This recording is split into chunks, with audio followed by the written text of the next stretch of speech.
प्रिय विद्यार्थियों, एक बार फिर पुनः आप सभी को नमस्कार। आइए आज हम फिर सेम उसी के जो चतुर्थ पाठ है उसके जो अभ्यास प्रश्न हैं उनको पूर्ण कर लेते हैं। पहला प्रश्न है एक पदेन। पहला क्वेश्चन है जीमूत वाहना कस्य पुत्रः अस्ति। जो जीमूत वाहन थे वो किसके पुत्र थे? वो जीमूत केतुः। ठीक है, जीमूत केतु, ठीक है, उनके पुत्र थे। अगला क्या लिखा? संसारे अस्मिन् कहा अनश्वरः भवति। इस संसार में क्या अनश्वर है, अर्थात जो नष्ट नहीं होता है। तो वो क्या है? परोपकारः। ठीक है, वो परोपकार है। परोपकार अर्थात दूसरों के प्रति किया गया उपकार। ठीक है, सेवा भाव। ठीक है, दूसरों की सेवा, ये सब क्या है? परोपकार। अगला क्या लिखा है? जीमूत वाहन परोपकारक कई परोपकारिक फल सिद्धि कम आराध्यति। जो जीमूतवान है परोपकार की फल सिद्धि के लिए किसकी आराधना करता है या किसको मनाता है, किसकी आराधना करता है? कल्प पादपम, जो कल्प वृक्ष है उसकी। ठीक है, अगला क्या लिखा? जीमूतवाहनस्य सर्वभूतानुकंपया सर्वत्र किम प्रथितम। जो जीमूतवाहन के सभी जीव जंतुओं की दया से सभी जगह किसकी प्राप्ति हुई उसको, या किस लिए प्रसिद्ध हुआ? यशा, उसे यश की प्राप्ति हुई, क्योंकि उसको यश की प्राप्ति हुई। ठीक है, अगला है कल्पतरु वो भी कानी आवश्यक। मतलब कल्पतरु ने भूमि मतलब भूमि पर किसकी वर्षा की? वसुनी मतलब धन की। आवर्षक इसमें कौन सा है? हमारा लंग लकार है। लंग लकार की पहचान क्या होती है? उसमें आगे आ लगा रहता है। ठीक है, तो इस प्रकार लंग लकार की पहचान क्या है? उसमें आगे आ लगा रहता है, तो पहचान करना वो तो आसान हो जाता है कि इसमें कौन सा लकार है? लंग लकार है। ठीक है, और लट लकार की अगर आप याद कर लेते हैं तो लिट लकार और आसान हो जाता है। तीता अंत सीता था आमी अवाम। इनके साथ अगर ये तो हो गई पहचान किसकी? लट लकार की। और इसके साथ ही लिरिट लकार की पहचान क्या होती है? उसमें चलता है तीतांती के साथ इस्यति इस्यता इस्यन्ति, ये आते हैं। ठीक है, अगर इससे लगा है मतलब ये कौन सा है? लिरिट लकार, भविष्य काल की बात कर रहे हैं। चलो ठीक है, अगले प्रश्न की ओर हम बढ़ते हैं। अगला प्रश्न आ गया हमारा एक वाक्य। पहला क्वेश्चन है कंचनपुर नाम नगरम कुत्र विवाति, इसमें कहां पर स्थित है? तो कंचनपुर नाम नगरम हिमालयस्य, ठीक है, हिमालयस्य शानुरूपरी विवाति। इसमें शानुरूपरी का मतलब है शिखर की चोटी पर, विवाति मतलब स्थित था। ठीक है जी, इसमें का मतलब क्या है? था, क्योंकि ये एक प्रकार का अव्यय है, ये हमेशा लट लकार की धातुओं के साथ चलता है। कभी भी आप देखना यहाँ पर लट लकार की धातु जैसे लिखा है विवाती, ये लट लकार तीतांती है और इसके साथ ये इसमें लगा हुआ है। इसका मतलब क्या है? ये लट लकार की धातु को लोट लकार में, सॉरी क्षमा चाहता हूँ, लंग लकार में बदलने का काम करता है। अगला क्वेश्चन क्या लिखा है? जीमुद वाहना कीदृशी आसी। जो जीमुद वाहन कहा जाते वो किस प्रकार के थे? तो जीमुद वाहना महान दानवीर सर्वभूतानुकंपी चा अभ्वत। ठीक है, महान दानवीर और सर्वभूतानु मतलब सभी जीव जंतुओं पर दया करने वाले। अगला क्वेश्चन क्या लिखा है? कल्पतरो वैशिष्ट्यामा करण्य जीमुद्वाहना किम अचिंत्यत। कल्पतरु की विशेषता को सुनकर के जीमुद्वाहन ने क्या सोचा? तो कल्पतरु वैशिष्ट्यम आकर्ण्य आकर्ण्य जीमुद्वाहन अचिंत्यत। क्या सोचा? उसने सोचा ओ ईदृशम अमर पादपम प्राप्यापि पूर्व ही पुरुष ही अस्माकं तादृशम फलम किमपि न प्राप्तम। ओ इस प्रकार की अमर पेड़ को प्राप्त कर कर भी पूर्व ही पुरुष ही, हमारे पूर्व के जो पुरुषों ने हमारे तादृशम हमारे जैसा फलम किमपि ना प्राप्तम, हमारे जैसे फल को प्राप्त नहीं किया। तत् वह अहम वह मैं इस अस्मात् मतलब इस कल्प तरो अभीष्टम साधयामि, इस कल्प वृक्ष से अभीष्ट इच्छा के लिए, मेरी अभीष्ट मतलब जो मेरी इच्छा उसके लिए साधयामि मतलब मैं साधना करूंगा। ठीक है, या प्रार्थना करूंगा। इति, ठीक है, ये इति उत्तर के अर्थ में, उत्तर जहां पूर्ण होता है वहां पर इति का प्रयोग किया जाता है। ये समापन सूचक शब्द है। अंतिम को अगला क्वेश्चन क्या है, हितेषिणः मंत्रिणः जीमूत वाहनम वाहनम किम उक्तवन्तः। तो हितेषी मंत्री था, तो जीमूत वाहन को क्या बोला, तो हितेषिणः मंत्रिणः जीमूत वाहनम उक्तवन्तः बोला, तो वयं सर्वकामदः कल्पतरु तवोद्धाने तिष्ठति। उसने बोला जो यह सभी कामना करने वाला कल्पतरु पेड़ है, तब उद्धान संधि विच्छेद करना तो क्या बनेगा, तब उद्धाने। अर्थात इसमें कौन सी संधि है, गुण संधि है। तो जो तुम्हारे उद्यान में स्थित है, सा तब सदा पूज्य, वह तुम्हारी या उसकी तुम्हारे द्वारा सदा पूज्य, तुम्हारे द्वारा सदा उसकी पूजा की जाए। अस्मिन् अनुकूले स्थित है सती शक्रो अपि अस्मान बाधितुम न शक्नुयात् इति। मतलब अनुकूल स्थिति में शक्रो भी मतलब होता है इंद्र भी, अस्मान मतलब हमको, बाधितुम न शक्नुयात् मतलब किसी प्रकार की बाधा उत्पन्न नहीं कर सकता है। अंतिम क्वेश्चन, जीमुद्वाहना कल्पतरुम उपगम किमुवाच। जीमुद्वाहन कल्पतरु पेड़ के पास पहुंच करके, उपगम मतलब पास पहुंच करके, उप मतलब समीप, गम मतलब जा करके, मतलब समीप जा करके क्या बोला, जीमुद्वाहन कल्पतरुम उपगम उवाच बोला, देव देव त्वया अस्मत् पूर्वेशाम, तुम्हारे द्वारा हमारे पूर्वजों की अभीष्ट, जो अभीष्ट मतलब जो चाहते हैं, काम पूर्णता, तुमने जो उन्होंने चाही उन इच्छाओं को, काम मतलब कामना को पूर्णता मतलब पूर्ण की हैं। तन ममेकम कामम पूर्या, वह ममेकम एक मेरी कामना भी पूरी करो। यथा पृथ्वीम अदरिद्रदाम पश्चाम, मैं इस पृथ्वी को अदरिद्रदाम देखना चाहता हूँ, अर्थात धनी देखना चाहता हूँ। तथा करो तू देव, वैसा ही करो देव इति ना कह देता है। अदरिद्रदाम मतलब निर्धन नहीं देखना चाहता हूँ। दरिद्र मतलब गरीबी होता है, मतलब निर्धन होता है, उसमें लगा दिए आ, उसका अपोजिट बनेगा, मतलब विपरीत बन गया। अदरिद्रदाम मतलब धनी। ठीक है, ये प्रश्न हमारा पूर्ण होता है। अब आइए हम अगले प्रश्न पर पहुंचते हैं। अगला प्रश्न क्या आ गया हमारे, प्रत्यय कित और कितवतु का प्रत्यय का प्रयोग करना है। इसकी मैं पहचान बता देता हूं। ये एक तो ये तीनों उसमें चलते हैं, तीनों लिंगों में चलते हैं, और ये भूतकाल में अपना अर्थ देते हैं। ठीक है, भूतकाल में अर्थ देते हैं अपने, तीनों लिंगों में चलते हैं। इसलिए कित की पहचान क्या होती है, तम, ये नपुंसक लिंग के लिए, जैसे पठितम, पठितः, ता के बाद विसर्ग मतलब ये पुल्लिंग में हो गया, और पठिता केवल तावड़ा ता मतलब ये हो गया स्त्रीलिंग में। ठीक है, ऐसे ही कितवतु की पहचान क्या होती है,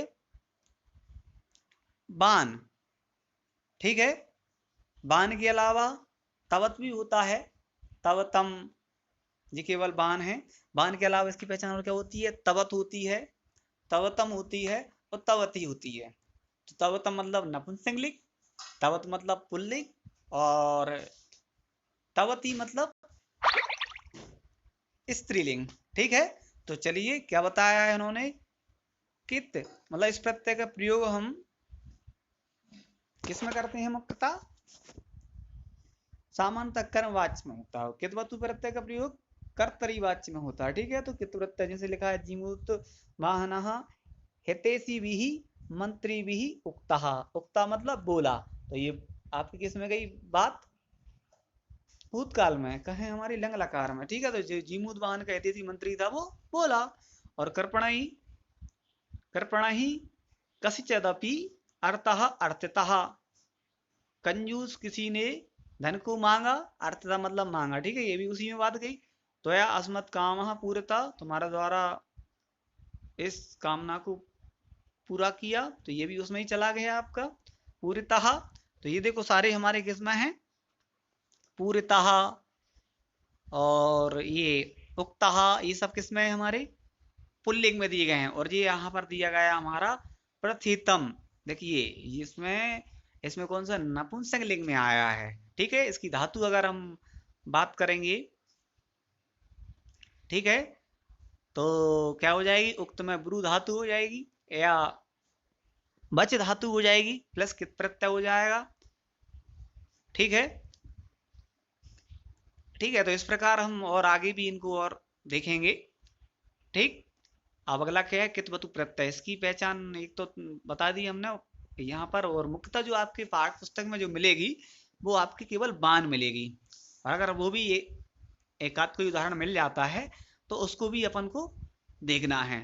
तो ये क्या लिखा है, सापुत्रम युवराज पदे अभिषिक्तवान, मतलब वह पुत्र युवराज पद पर अभिषिक्तवान बैठाया गया। ठीक है, तो ये भी वही हो गया। और एतदा करने जीमुद वाहना चिंतितवान, मतलब एक बार सुन करके जीमुद वाहन चिंतितवान, मतलब सोचा गया, उसने सोचा। ठीक है, निवेदितवान, उक्तवान। ठीक है, इन सभी में कौन सा हमारा कित्वतु प्रत्यय। ठीक है, आइए हम अगले क्वेश्चन की ओर चलते हैं। अगला क्वेश्चन क्या लिखा है हमारा, अधोलिखित स्थूल पदानि कस्मै प्रयुक्तानि, मतलब ये जो वाक्य हैं वो किसके लिए प्रयुक्त हुए हैं, तो आइए हम देख लेते हैं। तो तत्स सानो रूपरी विभाति गंजन पुन्नाम नगरम, ये किसके लिए हुआ है, हेमवता, हेमवता मतलब हिमालय के लिए। ठीक है, इति करते मतलब इसके लिए हुआ। अगला कौन सा, राजा संप्राप्त यौवनम तम युवराज्य अभिषिक्तवान, तो ये किसके लिए हुआ है, जीमूत वाहन के लिए हुआ है। भाई ये वाक्य जो है स्थूल पदानि, मतलब ये पद दिखाई दे रहा है, ये कहें जी वाक्य है वो किसके लिए प्रयुक्त हुआ है, तो वो आपको उसका नाम लिखना है। तो अगला क्या लिखा है, अयम तब सदा पूज्य, ये वाक्य किसके लिए स्थूल हुआ है, ये कल्पतरु के लिए हुआ है, क्योंकि ये उसने मंत्री ने उससे कहा था, किससे, जो मंत्री था उसने राजा से कहा था। अगला, तात तुम तू जानासी यद धनम वीच चंचलम, ये किसने कहा था, ये जीमूत केतु के लिए था वाक्य। ठीक है, कि तुम तो जानते हो कि यह धन जो है वो जल की तरंग की तरह होता है। अगला क्या लिखा है, पर्याय पद, अधोलिखितानाम पदानाम पर्याय पदम पाठाचित लिखत, तो जो वो पर्यायवाची शब्द हैं उनको हमें चुनकर लिखना है। पर्वत का क्या हो जाएगा, भूधर भी हो जाएगा, गिरी भी हो जाएगा। ठीक है, भूपति का क्या हो जाएगा, नरेश हो जाएगा, नरेशहा। ठीक है, राजा भी हो जाएगा, इंद्र का देवराजा हो जाएगा। ठीक है, और इधर अब हम इसको और देख लेते हैं, ये इधर दिए गए हैं। देखिए यहाँ पर ये नगेंद्रा भी होता है हमारा पर्वत का। ठीक है, राजा उसका ही है हमारा नगेंद्रा, ये किसका बताया गया है, ये नगेंद्र किसका बताया गया है, ये नगेंद्र बताया गया है पर्वत का। राजा किसका बताया गया है, भूपति का। और शक्रहा यहाँ पर जो पाठ में क्या है, केवल यहाँ पर क्या है, पाठ में जो आए हुए हैं उन्हीं का अपन को प्रयोग करना है। तो जो नगेंद्र किसके लिए हुआ है पाठ में, पर्वत के लिए प्रयुक्त हुआ, क्योंकि वहां पर लिखा हुआ है पाठा चित्वा, मतलब पाठ से चुनकर ही पर्याय पदम या पर्याय शब्दम चित्वा लिखा। ठीक है, तो जो पाठ से ही चुनकर लिखना है, इसलिए अपन को जो आपको याद है वो नहीं लिखना है, जो पाठ में प्रयोग हुए हैं या प्रयुक्त हुए हैं उन्हीं को ही आपको पर्यायवाची लिखना है। तो अगला क्या लिखा है, धनम का क्या है यहाँ पर आया है, अर्थः, शक्रः किसके लिए हुआ है, ये इंद्र के लिए हुआ है। ठीक है, और इच्छितम मतलब इच्छा के लिए क्या हुआ, अभिष्टम। और धरित्रीम का अंतिकम, धरित्री मतलब पृथ्वी, तो अंतिकम। ठीक है,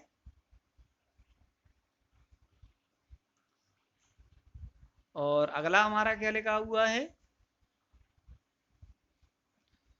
अंतिकम मतलब ये कहां पर ही इसके लिए आया, ये समीपम का है, सॉरी समीपम का क्या है यहाँ पर, अंतिकम। और धरित्रीम का क्या आया है यहाँ पर, पृथ्वीम। ठीक है, धरित्री मतलब क्या होता है, पृथ्वी हो, यहाँ पृथ्वी। ठीक है, पर्यायवाची है। और कल्याण मतलब परोपकार या हितम। और अगला वाणी मतलब बाक। और वृक्षा मतलब तरुह या पादप। ठीक है, आइए अब हम जो कहा स्तंभे विशेषणानि ता स्तंभे च विशेष्याणि दत्यानि दत्तानी तानी समुचित योजयत, हमें ये क्या करना है, मिलाना है। ठीक है, तो यहाँ पर ये देखते जाइए, यहाँ पर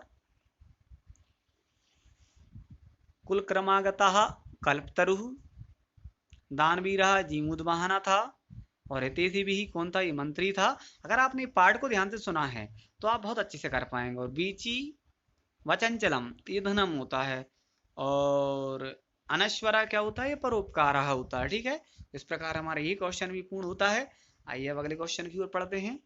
अगला क्वेश्चन क्या लिखा है, स्वस्ति तुभ्यम, क्या लिखा है, स्वस्ति तुभ्यम, स्वस्ति शब्द से योगे चतुर्थी विभक्ति ही भक्ति। देखिए यहाँ पर उन्होंने बताया गया स्वस्ति तुभ्यम, स्वस्ति के लिए चतुर्थी विभक्ति का प्रयोग होता है।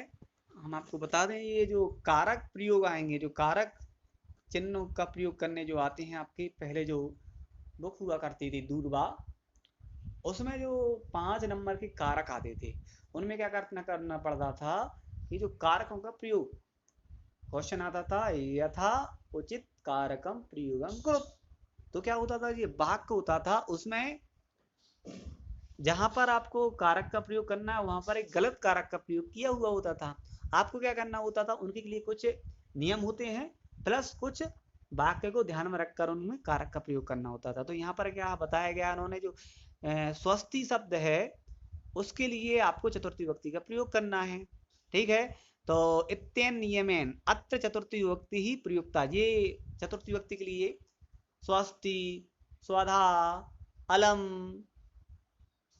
ठीक है, नमः, इन सब के लिए चतुर्थी विभक्ति का प्रयोग किया जाता है। ठीक है, यहाँ केवल स्वस्ति के लिए बताया है, तो मैं आपको और ही बता दे रहा हूँ कौन कौन से बताएं एक बार फिर पुनः। स्वस्ति, नमः, स्वाहा, स्वधा, अलम, बसट, ठीक है, इत्यादि शब्दों के लिए चतुर्थी विभक्ति का प्रयोग होता है। ठीक है, तो यहाँ पर देखिए स्वस्ति राजा, तो राजा यहाँ पर क्या करा है, कोष्टक गतेषु पदेषु चतुर्थी विभक्ति प्रयोज्यम रिक्त स्थानानि पूरे। ठीक है, तो जो कोष्टक में जो दिए गए हैं उनकी चतुर्थी विभक्ति, तो राजा की चतुर्थी विभक्ति क्या हो जाएगी, राज्ञे, प्रजा की प्रजायै। तो चूंकि प्रजा कैसी है, बहुवचन शब्द है, तो इसलिए क्योंकि प्रजा में एक कोई व्यक्ति तो होता नहीं है, तो इसलिए अगर इसका एक वचन में लिखेंगे तो प्रजा है, बहुवचन क्या हो गया इसका, प्रजायै हो गया, और द्विवचन प्रजाभ्या हो गया। ठीक है, ऐसे ही छात्र का छात्राय, और अगर बहुवचन में लिखेंगे तो छात्रेभ्यः। ठीक है, और ऐसे ही सर्वजन का क्या हो जाएगा, सर्वजनेभ्यः, सर्वजनेभ्यः, क्योंकि ये सर्वजन में सभी लोग आते हैं तो इसलिए इसका बहुवचन ही लिखना पड़ेगा। ठीक है, थोड़ा यहाँ भी अपन को ध्यान रखना है। ठीक है, ये छात्र का एक वचन हो सकता है, लेकिन प्रजा के लिए एक व्यक्ति की नहीं होती है, बहुत सारे लोगों से मिलकर प्रजा बनती है। ठीक है, आइए अगला क्वेश्चन क्या है हमारा, कोष्टकगतेषु पदेषु षष्ठी विभक्ति प्रयोज्य रिक्ततानि पूरयेत्। यहाँ पर हमें षष्ठी विभक्ति का प्रयोग करना है जो कोष्टक में दिए गए हैं। तो ग्रह की ग्रहस्य, और पितृ की पितुः, और जीमूत वाहन की जीमूत वाहनस्य, और किम की क्या हो जाएगी, कस्य, किम की क्या हो जाएगी, कस हो जाएगी। ठीक है, तो इस प्रकार ये आपको उनकी षष्ठी विभक्ति का प्रयोग हो गया है। अगला क्वेश्चन क्या लिखा है, स्थूल पदानधिकृत प्रश्न निर्माण करो। मतलब जिन वाक्य में जिनके नीचे जो लाइन है, अंडरलाइन है, उनके नीचे क्या करना है आपको, उनको हटा करके उनके स्थान पर आपको प्रश्नों का निर्माण करना है। तो पहला क्या लिखा है, तरो कृपया सा पुत्रम प्राप्नोत, पेड़ से कृपया वह पुत्र प्राप्त हुआ। पेड़ तरो कृपया मतलब पेड़ की कृपा से उसे पुत्रम प्राप्नोत, तो यहां क्या जाएगा, किसकी कृपा से, तरो, तो क्या हो जाएगा, कस्य। ये षष्ठी विभक्ति मृद की प्रश्न निर्माण में एक दो चीजें ध्यान में रखना होती हैं। एक तो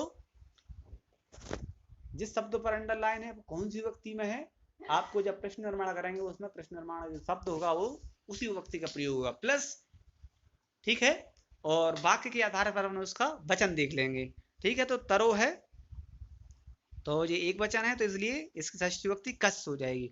और इन्होंने क्वेश्चन मार्क नहीं लगाया है, क्योंकि यहाँ पर क्या आ जाएगा, यहाँ पर आपको देखना होगा प्रिय विद्यार्थी, यहाँ पर इन्होंने क्वेश्चन मार्क नहीं लगाया है, यहाँ पर क्या आएगा, क्वेश्चन मार्क भी आया।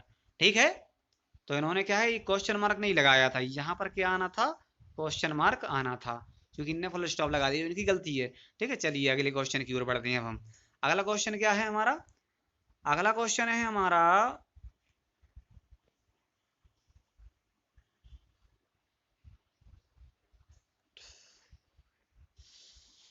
ठीक है, चूंकि हमारे ये कुछ और रह गए थे उनको और देख लेते हैं हम।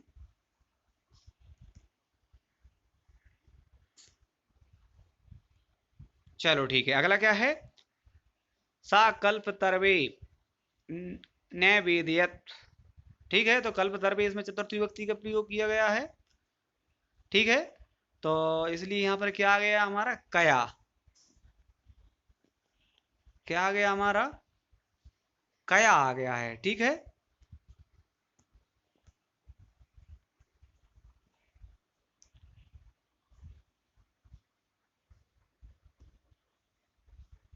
ठीक, तो इसलिए यहाँ पर क्या करा गया, चतुर्थी विभक्ति, इसलिए यहाँ पर क्या करा गया है, कया करा गया है।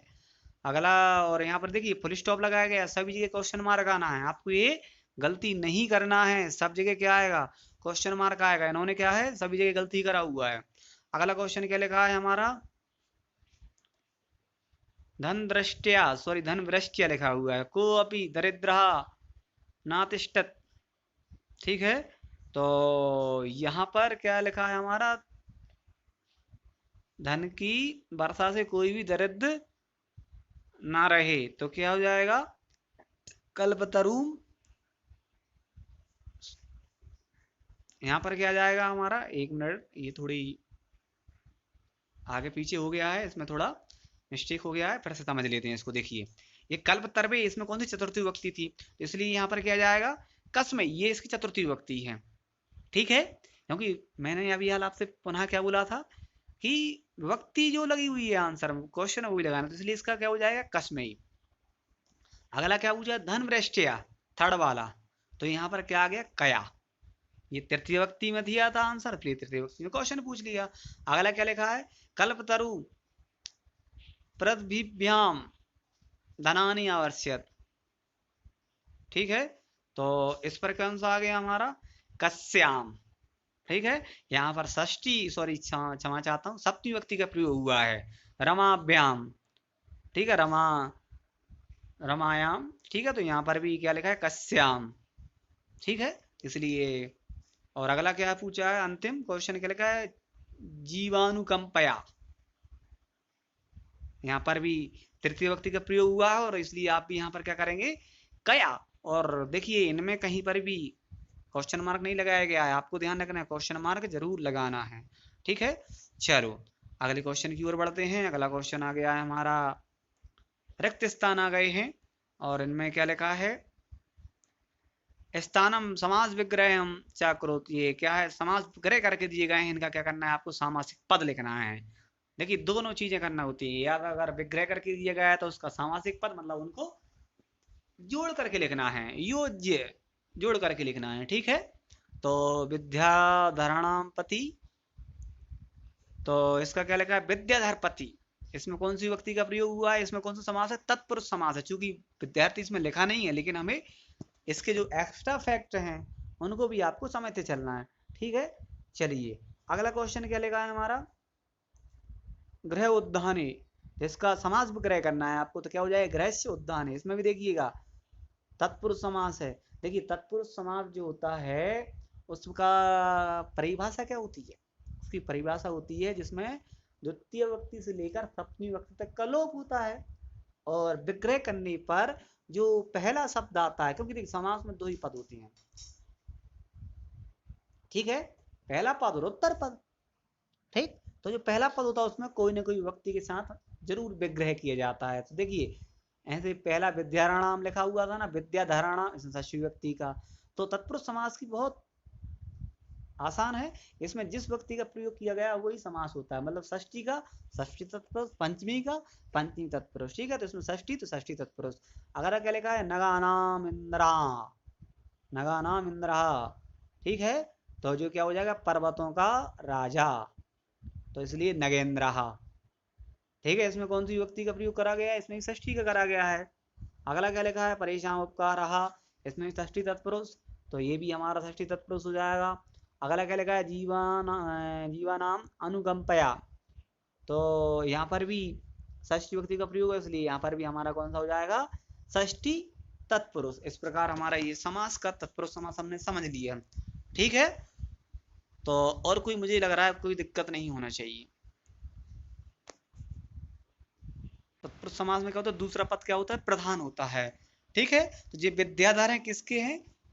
देखिए इनके यहाँ लग गया है पति, विद्याधर तो है लेकिन क्या पति हैं। ठीक है, ऐसे ही क्या है? परेशान मतलब क्या हो जाएगा हमारा? दूसरों पर क्या? उपकार, तो मतलब ये दूसरा पद प्रधान है यहाँ पर, उपकार। ठीक है, कंपया मतलब दया, जीवना मतलब जीवों पर क्या? जब तक दूसरा पद प्रधान नहीं है तो हमें पहचान करना बहुत मुश्किल है, तो इसलिए क्या हो जाएगा हमारा? दूसरा पद प्रधान होता है, तो इसलिए यहाँ पर क्या लिखा है? जीवानाम अनुकंपया, मतलब जीवों पर की गई अनुकंपा। ठीक है, दया। ठीक है, तो इस प्रकार हमारा जो तत्पुरुष समास है वो इस प्रकार क्लियर हो जाता है। अब अगला उदाहरण है हमारा, अगला क्वेश्चन क्या लिखा है यहाँ पर? हमें उदाहरण अनुसृत्य मतु मत बत प्रत्यय का प्रयोग कर्तवानी पदानी रच्य। देखिए यहाँ पर ये मतु प्रत्यय का प्रयोग करना है, तो चूंकि यहाँ पर मैं आपको बता दूं कि जो मतु प्रत्यय है हमारा, ये तद्धित प्रत्यय, 5 प्रकार के जो हमारे प्रत्यय होते हैं उनमें से एक प्रकार होता है तद्धित प्रत्यय। ठीक है, तो उसका ये भेद है मतु प्रत्यय। ठीक है, तो उसका ही यहाँ पर प्रयोग हुआ गया, उसकी पहचान इन्होंने बता दी गई है कि अंत में या तो मत मिलेगा या बत मिलेगा। ठीक है, मत, बत, मान या बान। ठीक है, ये 4 मिलेंगे, आपको ये ध्यान रखना, मत, बत या मान या बान। ठीक है, तो ये लिखा है मतु प्लस ये श्रीमान का क्या करा है? श्री प्लस मतुप तो बन गया श्रीमान। ठीक है, तो शक्ति प्लस मतुप तो क्या बन गया? शक्तिमान। और धन प्लस मतुप तो बन गया धनवान। बुद्धि प्लस मतुप तो बन गया कौन सा हमारा? बुद्धिमान। धैर्य प्लस मतुप तो बन गया धैर्यवान। और गुण प्लस मतुप बन गया तो गुणवान। तो देखिए कहीं मत आ रहा है, कहीं बत आ रहा है, लेकिन मत और बत तो यहाँ ना होकर क्या आ रहा है? मान या बान आ रहा है। तो उसके लिए देखिए कुछ नहीं करना है, आपको ध्यान ही रखना है कि जो मूल शब्द है, मूल शब्द शक्ति, धन, बुद्धि, धैर्य, गुण। ठीक है, तो इनमें क्या करना है आपको? जो अंतिम शब्द होगा, जैसे शक्ति है, शक्ति का अंतिम ती में कौन सी मात्रा है? ई की मात्रा है। ठीक है, तो जिन शब्दों के अंतिम अक्षर पर छोटे आ या बड़ा आ को छोड़ करके कोई अन्य शब्द की मात्रा आ रही है, तो वहां पर हमारा मान आएगा। जैसे देखिए शक्ति प्लस मतलब तुम शक्तिमान हो गया। बुद्धि, इसमें भी छोटी की मात्रा है, मतलब तुम बुद्धिमान बन गया। देखिए बाकी सब में क्या आ रहा है? छोटा आ रहा है। ठीक है, और बड़ा आ तो कहीं आ नहीं रहा है, तो इसलिए इनमें क्या बन रहा है? गुणवान, धैर्यवान, धनवान। ठीक है, तो इस प्रकार हमारा ये पूर्ण हो जाता है। तो इस प्रकार ही हमारा चैप्टर पूर्ण होता है। तो अगली वीडियो के साथ फिर मिलेंगे, तब तक के लिए धन्यवाद।